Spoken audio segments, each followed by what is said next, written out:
right, welcome back, ladies and gentlemen, to the GSL, the GOMTV Blizzard Cup, the most stacked tournament, the most star-studded tournament ever, I think.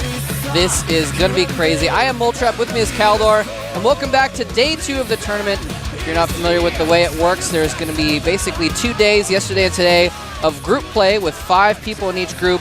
The top 3 advance to the playoffs, and we'll talk more about that later, but this is going to be awesome, Kaldor. This is going to be totally awesome today. This is going to be really, really great, especially after yesterday's games. We had a really, really tight situation in the group, and in the end, we had 3 players advancing. Stefano just was not able to get into the next round of the tournament. So now we have MVP, we have Don Ragu, and we have MC advancing. And today we have 5 players as well. Moltrap already mentioned it, and those are pretty damn good. Yeah, pretty much everyone in this tournament is a champion. By definition, you get invited if you're a champion. It ended up that because MVP occupied like 3 of the spots, they went a little bit further down the rankings in the GSL points and included Pult, but Pult's also a champion. That's why he's got so many points in the GSL rankings. So pretty much everyone here has won a major championships. Let's go ahead and check out those results from yesterday. Don Ragu and MVP coming out on top. And MC and Stefano, because they had the same score, the head-to-head matchup between them settled the tie-breaking. And unfortunately, I would say, Stefano had lost to MC in the group play, so he was eliminated and MC advanced as the 3rd place match. The hero had a bad day, 4 losses for him. But Don Ragu, MVP, and MC are going to advance to the round of 6. And here's the matches for today. The players, rather. NesTea, MMA, Lenok, Naniwa, and Pult. This is going to be absolutely ridiculous. Basically, definitely the 2 top Zergs in the world, 2 of the top Terrans in the world, and 1 of the top Protosses in the world, all battling it out in a giant, crazy group, crazy game fest of craziness. Definitely. The lineup of the Blizzard Cup 2011 is like the who's of StarCraft 2. So this is going to be really, really great. And the first game couldn't be any more exciting. We have NesTea against MMA in the first game of today. That is going to be pretty sweet to watch. MMA, of course, actually doing better than NesTea kind of recently. He actually got into the round of 8 of GSL Code S last season. NesTea's been showing a little bit of some, I guess, vulnerability lately. He hasn't been winning everything like he used to. You know, more than just MVP has been beating him. So I think MMA might be able to take a game off him. Yeah, and I think, except for the game between MMA and NesTea, one of the major games today will definitely be NesTea against Naniwa. Yeah. That will be a good one. Yeah. And it was kind of interesting to see. We had them yesterday at the press conference, and it was kind of nice as they were already talking a little bit, and Naniwa told NesTea at the end of the interviews, the players were asked, do you have anything additional that you want to say? And Naniwa just turned around to NesTea and was like, yeah, I would like to say that I hope that he's not angry anymore, and he needs to calm down a bit. So that was kind of funny. And NesTea was just grabbing the microphone like, yeah, I'm cool. And they shook hands after that. That's good. But now we have NesTea up against MMA first. Incredible Miracle against Slayers. This is going to be a really good one. Ladies and gentlemen, don't forget, this is the best of 1. It's the group stage. The first map today will be Daybreak. Yep. Both these players are already pumped. Yeah, so basically everyone's going to play 4 games today. That's kind of how it works. They're going to play 4 games because there's 5 of them, and it's 1 game against every other player in the group. And so that's what's going to happen here. Now, let's not forget that the most recent meeting of these 2 guys, NesTea and MMA, actually fought each other in, I believe, the round of 16 of the last GSL, and MMA won that match. They are actually 2-1. NesTea has lost 2 of the matches against MMA out of their 3 that they've played together in previous GSL. So we're going to find out if he can tie up their score, if MMA can show that he has NesTea's number. Game number 1. And we have the Zerg player at the top right of Daybreak in the red colors, the player from Incredible Miracle. And he is surely a champion. This is I'm NesTea. There he is. very, very dominant Zerg for a long time. Only recently has been able to lose to anyone. And here is his opponent. His name stands for Mixed Martial Arts. Slayers, MMA. And he actually apparently used to train as in martial arts. I think that might be why. I'm not sure if that's why, but I just found out that recently. UBC Starcraft loves Blizzard Cup. That guy came here all the way from Canada to see some Starcraft games. Actually, he came here for a vacation anyway, but his parents didn't want him to come see Starcraft, but he did anyway. Yeah, he Good talked for him. to us in up front, so that was kind of interesting as well. It's nice to have some fans over here. By the way, make sure you guys check out the new ticket structure that we have for the GSL. Right now, if you buy a yearly ticket, you can actually buy for $99. You can buy a ticket for everything, all the high definition stuff, all the second streams, all the mobile VODs, everything for the entire year for every GSL for next year, including the team leagues and everything. And it saves you a lot of money basically if you buy for the whole year. And we're having a sale right now. Well, I guess it's kind of always a sale, but if you buy that before Sunday, you actually get the HQ ticket for the Blizzard Cup as well. So, I mean, even if you've already watched the games today and yesterday, you know, you can go back and watch the VODs in high quality later on. So make sure you check that out. GOMTV.net/ticket, I believe, is the place where you can check out all the info if you're interested in that. It's definitely a good deal. And we do have MMA going for a very quick command center here after his barracks. Indeed we do. NesTea is going for the hatch first on 15, and MA builds the barracks at a pretty peculiar spot. Usually what the Zerg player will do in a map like Daybreak, he will try to have an overlord next to the position where the barracks is being built right now, and MMA is trying to take advantage of that by building that barracks, and he can. That's exactly what we're seeing right now. He can lift it up and scout for that overlord, but NesTea is obviously aware that most Terran players lately have been trying to kill that overlord and is trying to hide it, but he needs to be careful. Whoa, the Marines just missed the overlord.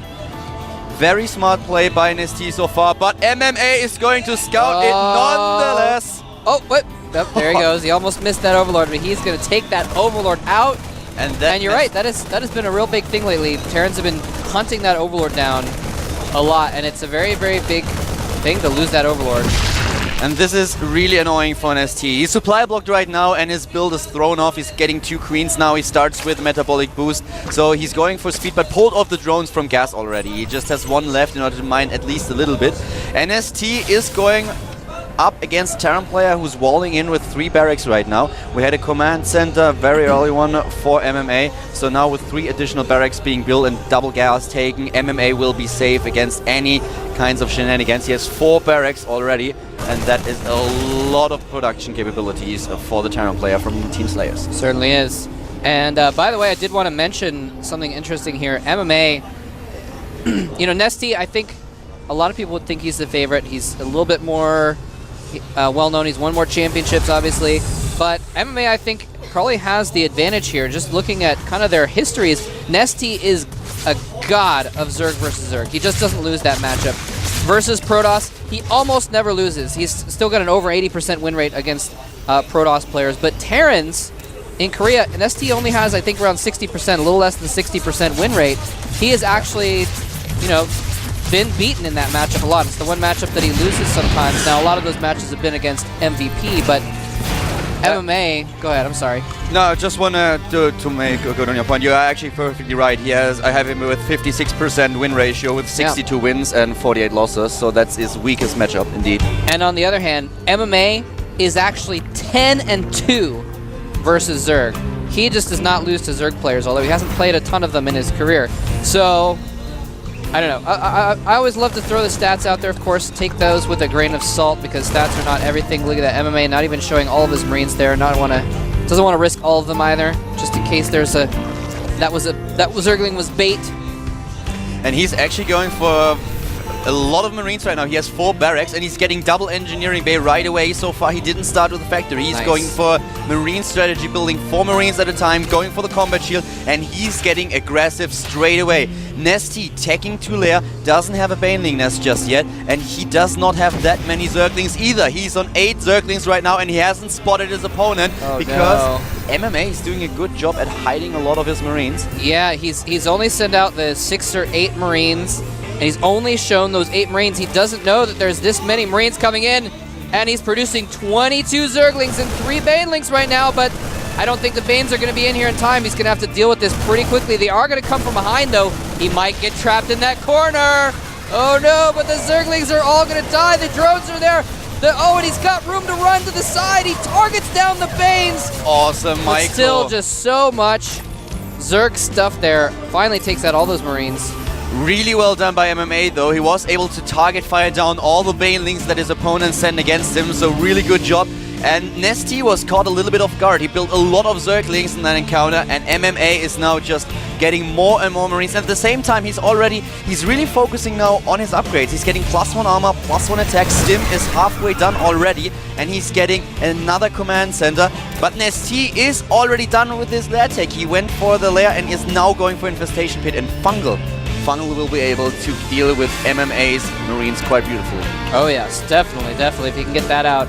MMA has 1-1 about to finish, and Stim is about to finish as well, so his bio units are going to be heavily upgraded. He's also got another command center and is starting to produce medevacs, so he's going to be just fine producing lots of heavy, like you said, bio army. We have, by the way, the upgrades for NesTea now also halfway, and he's going for the burrow upgrade, and that is something that we've seen lately a lot, especially, for example, at the GSL Code S finals between Jakji and Lenok. Burrowed Baneling, so important in this matchup, and NesTea with the burrow upgrade right now, and with MMA focusing a lot on these Marines, this could actually hurt him a lot. Yeah, Fungals with burrowed Banelings are both things that you really need to worry about, and can really just destroy an entire Terran army very quickly if you're not careful. Even if you are careful, actually, you can still destroy an army very quickly. The big problem of Terrans lately is that they just refuse to build a Raven. Usually a Terran player has the gas in order to build at least one, and the main problem is they just spend so many scans in order to scan for those burrowed Banelings, but at some point when the Terran player realizes, okay, there are burrowed Banelings everywhere, they should really invest in that one Raven so that their army is safe. Yeah. It's a huge problem right now. Yeah, I definitely agree. There's a lot of Zerglings out on the map, just contending with these Marines. These Marines are just gonna, oh no, but they might get caught, but he can just lift them up. That's a nice pickup. And that's why he had only that many Marines out on the map, just venturing around, trying to take out creep tumors instead of his entire force. And of course, because he has gone for the Infestors, he's not gone for the Mutas, and so there are not going to be Mutas out to stop drops. And I'm not sure if MMA is aware of that right now, but NesTea knows that drops are going to be dangerous, setting up spine crawlers in the back. And that's actually so smart. Setting up those spine crawlers will definitely make him defend a lot easier, especially because MMA, when he finally drops, will have to take out the spine crawler first. The first burrowed Banelings are, by the way, already in position. So let's see if MMA is going to fall for that. I like the Viking. Very smart. If you know your opponent has not gotten for Mutas, you know what? You might as well get some free Overlord kills. He's going to get at least 1, maybe 2 before they get within range of that Queen. And at the very least, it's going to just basically take away all map awareness from NesTea. He's not going to have those Overlords floating around in the corners. And look, he's going to lose another Overlord. That is not good. He's supply blocked very badly now. He's actually doing that while getting those 2 drop ships, but they have been spotted already. So the thinking behind that was just get one of the Vikings, try to clear out the Overlords, deny the scouting, and then his opponent will be able to just get the Vikings in, the Medivacs in there, drop the Marines, and take out a lot of drones. Yeah, he has those 2 Medivacs, and they are going into the back right now. And they are dropping in the back of NesTea's main, but this Baneling landmine is not going to happen. And that was close. In the meantime, in the back of NesTea's main, there we go, finally getting a shot of it. These Marines doing tons of damage, and they do get out. Have taken out a spine crawler, some drones, and a Queen, I believe.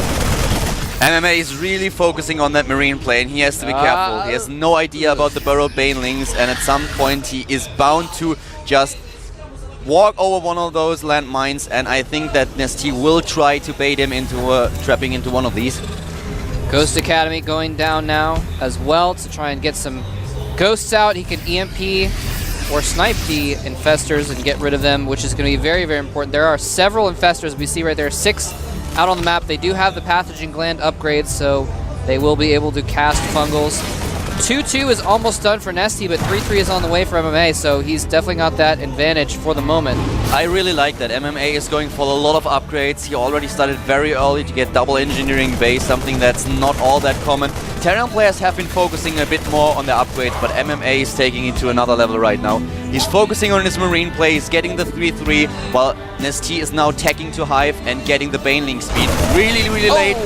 First fungals hit the Terran army, and he has to be careful that he's not caught by the infestors again. Retreating with the rest.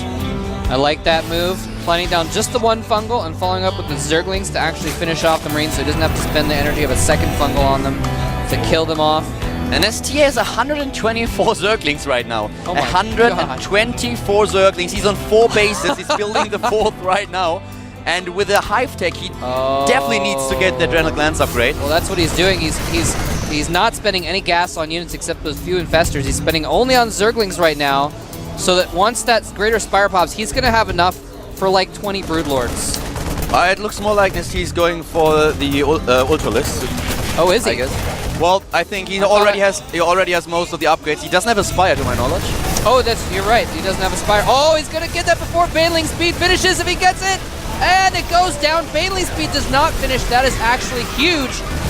And at the same time, MMA trying to take down the 4th. The Banelings are already gone now. Attacking the hatch will take that one out. And therefore, NesTea down to 3 bases again. And he's getting the Spire right now. He decides not to go for the Ultralisk. He builds the Spire very, very late in the game. Adrenal Glands is being researched as well. +3/+3, and he's streaming over the links, trying to take out the tanks in the back. Some Banelings. Wow, NesTea turning up the heat right now. Yeah, and MMA is bringing all of his forces back to try and contend with this. The Terrans drop down to try and take out that base.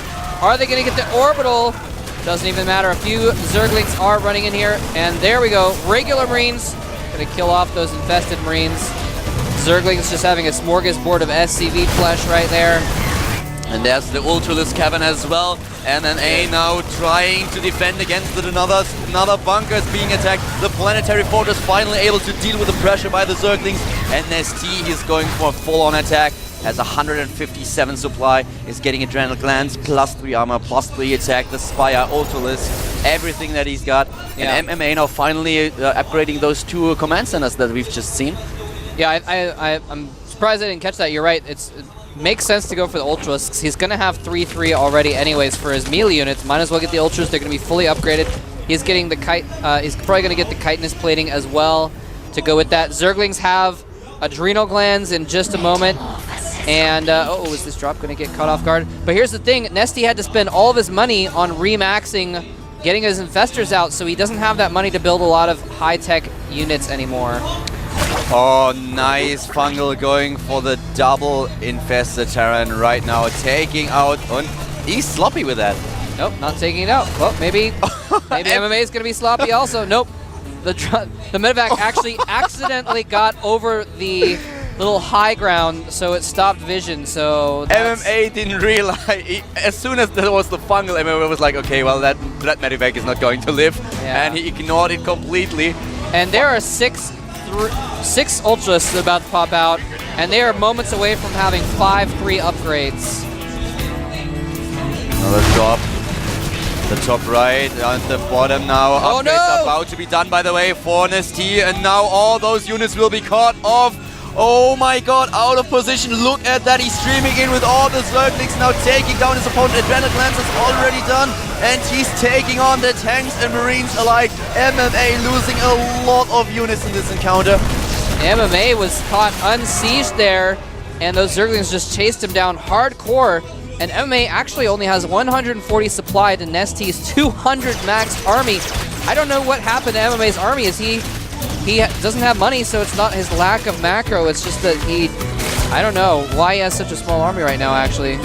He actually got caught off guard. They lost a lot of supply. But he lost a lot there, but I'm surprised he's not reproducing, I guess. Well, we have NesTea now on 4 bases. MMA has 3, but he's building more and more. Well, he has 2 additional orbitals, so he can try to get a 4th. in time, but for now he's upgraded all his Marines, and now they have to make their own count because NesTea is attacking with a nice EMP, but only getting 2 of the infestors. He needs to be careful. Everything is just swamped with Zerg units. NesTea is going for the killing blow. Yeah, but I don't know if he's gonna have enough. Without any more fungals, those Marines can stand and fight under the healing waves of those medevacs, and they have so much DPS they can take out the Ultras, even with the 5 armor, and MMA cleans it up. He's still behind in supply right now, but I think that was huge because cleaning that up, now he's going to be able to just start dropping mules with his like 6 orbitals and start catching up in supply. Yeah, NesTea's not even mining it. That's, well, never mind. He just transferred drones to that bottom base. NesTea still has a bunch of Ultralisks. He's now going for the armor upgrades for his Corruptors, by the way. Has 9 infestors still in his army, and MMA 41 Marines trying to get a 4th, but already NesTea on the move. Oh. Nice! Picking off that one dropship with the Corruptors, but there's another drop at the top right, taking down the infestation pit. And look at that, he's target firing down the Greater Spire. If he gets the Greater Spire, there will be no more. Is he gonna get it? Not quite. 275 hit points left on that Greater Spire. But there are already Broodlords out regardless. No more infestors could be added, which is pretty good for MMA. In terms of army supply, they are about even now. NesTea with 194 is building more Zerglings, and another fungal hits the Marauders. And NesTea just has a brutal combination. He has 9 infestors, he has the Broodlords, and he has the Ultralisks as well as a lot of Zerglings upgraded with 3 upgrades and Adrenal Glands. This is just a scary army for NesTea right now. He sees those Broodlords and he immediately backs up. Now he's forced to siege up again, actually. And the Broodlords are going to start hitting those siege tanks, but he's not unsieging. He knows if he unsieges, those infestors and Ultralisks will rain down upon him, so he's just going to try and fight it off. But here comes the infestors. They're going to take out the Vikings. Ultralisks charging in as well. Will it be enough? The infestors are all out of energy. The Terrans drop down, and MMA holds again, just barely. He doesn't have anything against the Broodlords, though. He doesn't have the ghost that he needs, and he has only a few Vikings at that. NesTea is losing supply, though. MMA with a beautiful defense, and now charging in with his Marines, using Stim once more and taking out Broodlord after Broodlord. And this is done. So, oh god, he's losing the infestors. They don't have enough energy. Look at that, all of them dead, and this is horrible for NesTea. He lost every single tech unit that he had. Yeah, MMA is now ahead in supply for the first time in a long time in this game, and NesTea can't remake infestors, which is what he needs right now to go with those Ultralisks, and MMA is now charging down. Look at this, Baneling speed is now a third of the way down. He's finally getting that again. A bunch of Banelings being made. NesTea doesn't have the money right now to make as much of the high-tech units as he wants, so he's had to fall back to mid-tier units.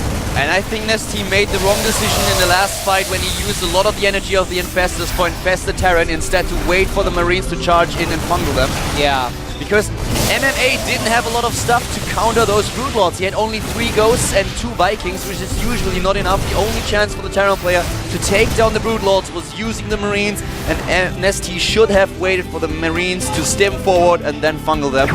So this is really, really tough for NesTea right now. Oh, he's trying to snipe those Ultralisks, but the Zerglings take him out. He almost gets another Ultra.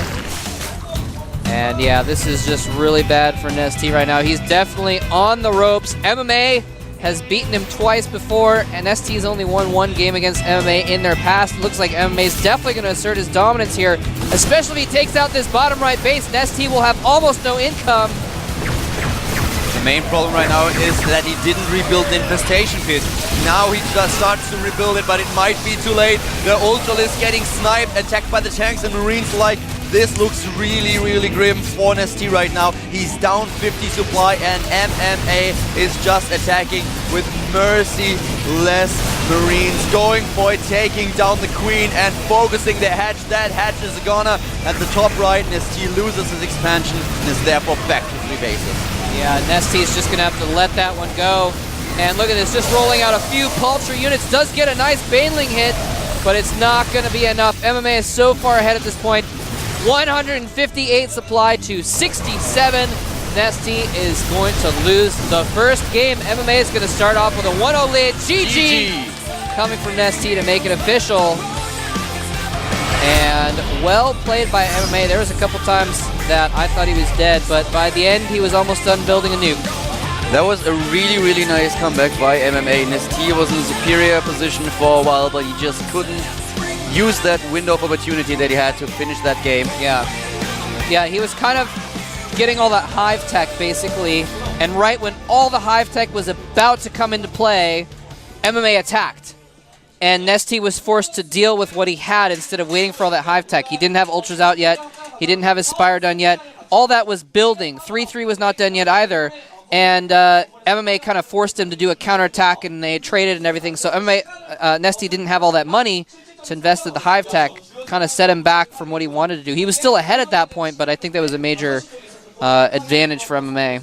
I was really surprised because of the ability that he had in the beginning to just shut down all the drop play of MMA. He did a really good job at that. Later on, MMA was able to get 1 or 2 of the medivacs in to kill, for example, the Infestation Pit. We talked about that. That was a huge drop, yeah. The Baneling Nest as well. Before, that's right. Baneling Speed was done. Right when Baneling Speed was going to finish. But before that, he did a really good job at just trying to defend against those drops. And when he caught the army of MMA out of position, took down so many Marines, the tanks as well, it looked really, really good for NesTea. But then at some point, being on 4 bases against 3, he just kind of messed up a little bit, especially in that last fight. I would really like to see that fight again, because I think he could have won that encounter.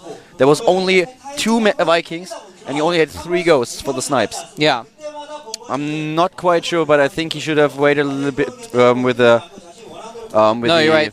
fungals. For no, the you're right. Marines. That was definitely a tenuous situation for MMA, and NesTea just couldn't take advantage of it well enough there. So, yeah, MMA is now 13-2 against Zerg play, against Zerg in his play in Korea.